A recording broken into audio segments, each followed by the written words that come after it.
आप सभी को महाशिवरात्रि पर्व की बहुत सारी शुभकामनाएं। भगवान शिव की विशेष कृपा आप और आपके परिवार पर बनी रहे, यही प्रार्थना करते हैं।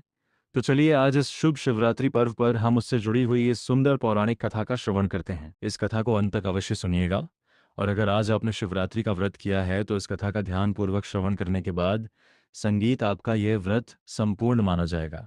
तो चलिए आज के शिवरात्रि व्रत कथा आरंभ करते हैं। ऋषियों ने पूछा, हे सूत जी, पूर्व काल में किसने शिवरात्रि के इस उत्तम व्रत का पालन किया था और अनजाने में भी इस व्रत का पालन करके किसने कौन सा फल प्राप्त किया था, इसके विषय में बताइए। तब सूत जी कहते हैं, हे ऋषियों, अब सभी लोग ध्यान से सुनिए। मैं इस विषय में एक निषाद का प्राचीन इतिहास सुनाता हूँ जो सभी पापों का नाश करने वाला है।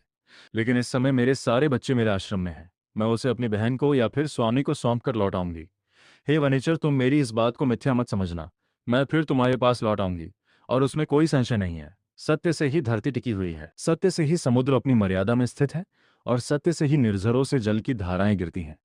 सत्य में ही सब कुछ स्थित है। मृगी के ऐसा कहने पर भी जब व्याध ने उसकी बात नहीं मानी, तब उसने अत्यंत विस्मित और भयभीत होकर फिर से कहना आरंभ किया। मृगी ने कहा, हे व्याध सुनो, मैं तुम्हारे सामने ऐसी शपथ खाती हूं जिससे घर जाने पर मैं अवश्य तुम्हारे पास लौट आऊंगी। ब्राह्मण अगर वेद बेचते हैं और तीनों काल संध्या नहीं करते तो उसे जो पाप लगता है, पति की आज्ञा का उल्लंघन करके स्वेच्छा अनुसार कार्य करने वाली स्त्रियों को जिस पाप की प्राप्ति होती है, किए हुए उपकार को ना मानने वाले, भगवान शंकर से विमुख होने वाले, दूसरों से द्रोह करने वाले, धर्म को लांघने वाले और विश्वासघात तथा छल करने वाले लोगों को जो पाप लगता है, उसी पाप से मैं भी लिप्त हो जाऊं अगर मैं लौट कर ना आऊं।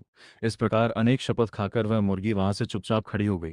और तब उस व्याध ने उस पर विश्वास किया और फिर उससे कहा, ठीक है, जल्दी जाओ और वापस आ जाना। तब वह मुर्गी बड़े हर्ष के साथ पानी पीकर अपने आश्रम मंडल में गई। इतने में ही रात का वह पहला प्रहर व्याध के जागते जागते बीत गया। तब उस हिरणी की बहन दूसरी मुर्गी, जिसका पहेली ने स्मरण किया था, उसी की राह देखती हुई वह जल पीने के लिए वहां आई। उसे देखकर भील ने स्वयं बाण को तरकश से खींचा और ऐसा करते हुए फिर से पहले की भांति भगवान शिव के ऊपर जल और बिलपत्र गिर गए और इस प्रकार अनजाने में ही महात्मा शंभू के दूसरे प्रहर की पूजा संपन्न हुई। यद्यपि वह प्रसंगवश हुई थी, लेकिन फिर भी व्याध के लिए सुखदायिनी हुई। मृगी ने उस वनेचर को बाण खींचते हुए देखकर पूछा, हे वनेचर, ये क्या कर रहे हो? तो व्याध ने पूर्ववत उत्तर दिया, मैं अपने भूखे कुटुंब को तृप्त करने के लिए तुम्हें मार रहा हूँ।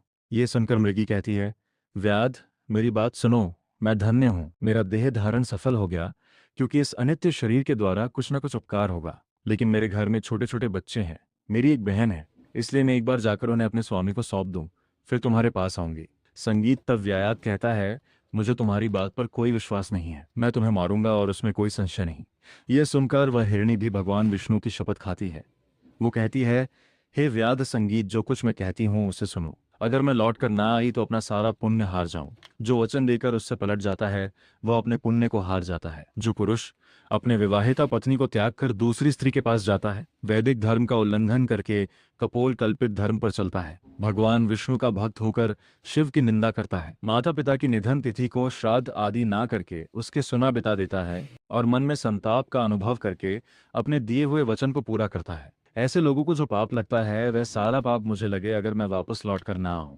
मुर्गी के द्वारा ऐसा कहने पर व्याध ने उस मृगी से कहा, ठीक है, जाओ। वो मुर्गी भी अपना जल पीकर हर्षपूर्वक अपने आश्रम में चली गई और उतने में रात्रि का दूसरा प्रहर भी व्याध के जागते जागते बीत गया। इस समय तीसरा प्रहर आरंभ हो गया और फिर मृगी के लौटने में बहुत विलंब हुआ। यह जानकर चकित होकर व्याध उसकी खोज करने लगा और उतने में ही उसने जल के मार्ग में एक हिरण को देखा। वो बड़ा रुष्टपुष्ट था। उसे देखकर वनेचर को बड़ा हर्ष हुआ। वह धनुष पर बाण रखकर उसे मारने के लिए आगे बढ़ा और ऐसा करते हुए उसके प्रारब्ध वर्ष कुछ जल की बूंदे और बिलपत्र शिवलिंग पर फिर से घिरे और उससे उसके सौभाग्य से भगवान शिव की तीसरे प्रहर की पूजा भी संपन्न हो गई। इस प्रकार भगवान ने उस पर अपनी दया दिखाई